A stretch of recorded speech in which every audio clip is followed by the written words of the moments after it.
एक साथ 24 वॉल्वोस को यहाँ से लॉन्च किया जा रहा है और ये भी एचआरटीसी के लिए एक इतिहास है। हिमाचल पथ परिवहन निगम अपने 50वें साल का सफर तय किया है और हिमाचल प्रदेश के लोगों की ये लाइफलाइन है और लगभग 4 से 5 लाख के बीच लोग रोजाना जो है एचआरटीसी में सफर करते हैं और ये एक कल्याणकारी भूमिका निभाती आ रही है। लेकिन जितना विस्तार और जितना सुधार एचआरटीसी में कांग्रेस पार्टी के इस दौर में हो रहा है,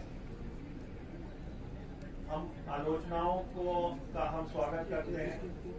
आखिर 3200 बसें चला रहे हैं और उसमें लोगों के सुझाव आते हैं, उनका हम स्वागत करते हैं। मेरा ये मानना है कि हर हिमाचली को एचआरटीसी से सहयोग करना चाहिए और हर हिमाचली को एचआरटीसी का साथी बनना चाहिए। और मेरे ख्याल सबसे वाइब्रेंट ऑर्गेनाइजेशन है ये, जितनी भी हमारी कॉर्पोरेशन है उसमें सबसे। और हमारी अब जब दिल्ली को बसेस जाएंगी तो लोग देखेंगे कि हिमाचल से जब बस आ रही है पथ परिवहन निगम की, तो बिल्कुल एक नई बस है। और मैं आलोचना करने वालों से भी ये कहना चाहता हूँ कि जब आप बार बार ये कहते हैं कि एचआरटीसी की पुरानी वॉल्वो चल रही हैं,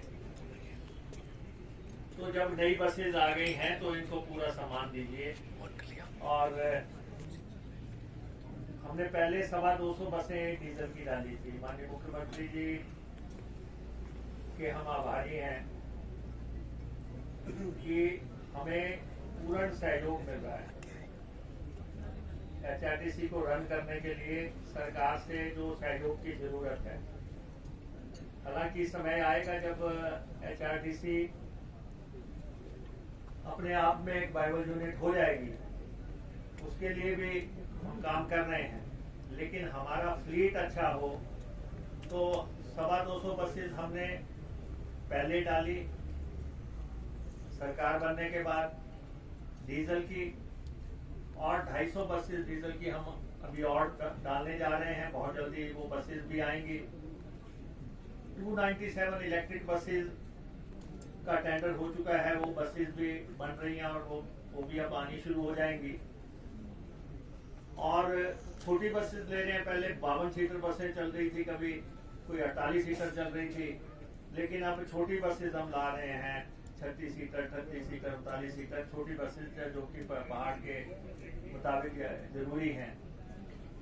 और उसके बाद 100 के आसपास टेम्पू ट्रेवलर भी ला रहे हैं, जहाँ सवारियां ही बहुत कम है, लेकिन फिर भी हमारी जिम्मेदारी है। प्रदेश के दूर दराज दुर्गम इलाकों में हम सेवा दे रहे हैं। जहां कोई नहीं जाता वहां पे हम जा रहे हैं। घाटे के सारे रूट हम चला रहे हैं। रियायती सफर हम करवा रहे हैं। जैसे कि आपको मालूम है, महिलाओं को 50% सफर जो है हमारी बसेस प्रोवाइड करती हैं। तनख्वाहें हम पूरी देते हैं ड्राइवर को, कंडक्टर को, और पेंशन हमारी सर्विस में है। एचआरटीसी पेंशन भी देती है और एचआरटीसी ओपीएस भी देती है। तो इस ढंग से जो एचआरटीसी जो काम कर रही है और उसको इनोवेशन देने के लिए जो मुख्यमंत्री जी ने अभी हमें लगभग 110 करोड़ रुपया दिया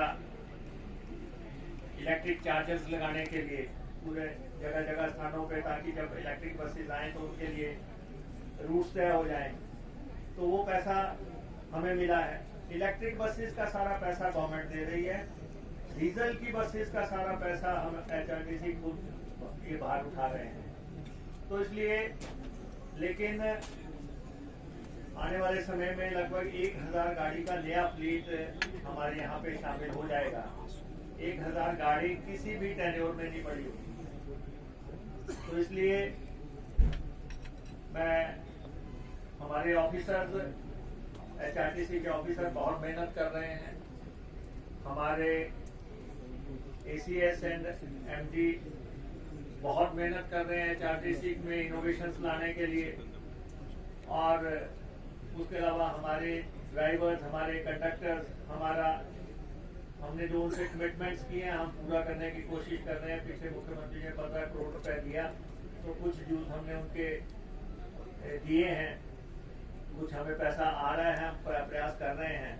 तो जैसे जैसे हमारी मदद हो रही है, लेकिन ये जरूर मैं मुख्यमंत्री जी को बताना चाहता हूँ कि HRTC बिना सरकारी सहयोग से रन करना संभव नहीं है। अभी तक कम से कम एक लंबी अवधि योजना, एक शॉर्ट अवधि योजना है। लंबी अवधि योजना में कि हमें कैसे सेल्फ डिपेंडेंट होना है, शॉर्ट अवधि में कि हमें कैसे सरकार ने मदद करनी है। तो सरकार की मदद हो रही है, तभी हम इतना क्रांतिकारी फैसला तभी हो सकता है 1000 बसेज डालने का, अगर सरकार का सहयोग हो। क्योंकि बसेज में अगर बैंक गारंटी भी मिल रही है तो वो भी सरकार से ही मिल रही है। और हम कमिटेड हैं हिमाचल प्रदेश की जनता के लिए। बस अड्डे भी बना रहे हैं। अभी हमने ढली का बस अड्डा जनता को समर्पित किया, अभी ठियोग का बस अड्डा हमने समर्पित किया, अभी हरोली का बस अड्डा हमने समर्पित किया। हमीरपुर में बहुत शानदार बस अड्डा बन रहा है। तो बाकी स्थानों पे भी बस अड्डे हम बढ़ा रहे हैं। गाड़ियों का डालने का हो तो ये कार्य हमारा चल रहा है। आज का दिन के आप सब साक्षी बने हैं कि जब ये फ्लीट सड़कों पे जाएगा। और मैंने अपने जो HRTC के अधिकारीगण हैं इनसे ये आग्रह किया है कि ये गाड़ियां उन लोगों के हाथों में ही दें जो सुरक्षित तरीके से इसको चलाएं। और क्योंकि महंगी गाड़ियां हैं और दूर चलने वाली गाड़ियां हैं, दिल्ली को चलेंगी और हरिद्वार को चलेंगी, या ये मनाली से चलती हैं या शिमला से चलती हैं और या धर्मशाला से चलती हैं, उन स्टेशन से।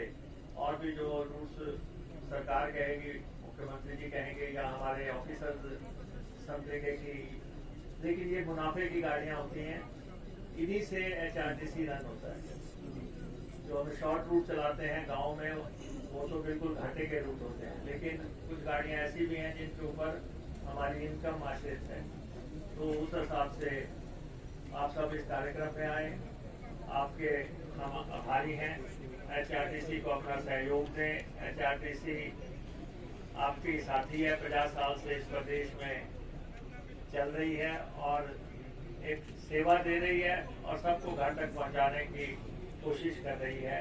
इन्हीं शब्दों के साथ मैं मुख्यमंत्री जी का आभारी हूँ कि मंडी भी जाके आए, लेकिन हमारे कार्यक्रम की इनको चिंता थी तो ये यहाँ पे पहुंचे। और बच्चे जो प्रदेश सरकार ने जो अडॉप्ट किए हैं, उन बच्चों ने भी आज इसकी जॉय राइड ली और उनको भी घुमा के बस आई। उनको भी छोड़ेंगे और पत्रकार साथियों को भी छोड़ेंगे, इसलिए मेहरबानी रखना। आप सबका धन्यवाद। और we adopted them as children of the state. जब भी मैं किसी और प्रदेश में या किसी और इलाके में, including Delhi, this was mentioned, तो सब लोगों ने कहा कि इससे उत्कृष्ट कदम और कोई हो नहीं सकता। And this is, our state is the first state to adopt the children.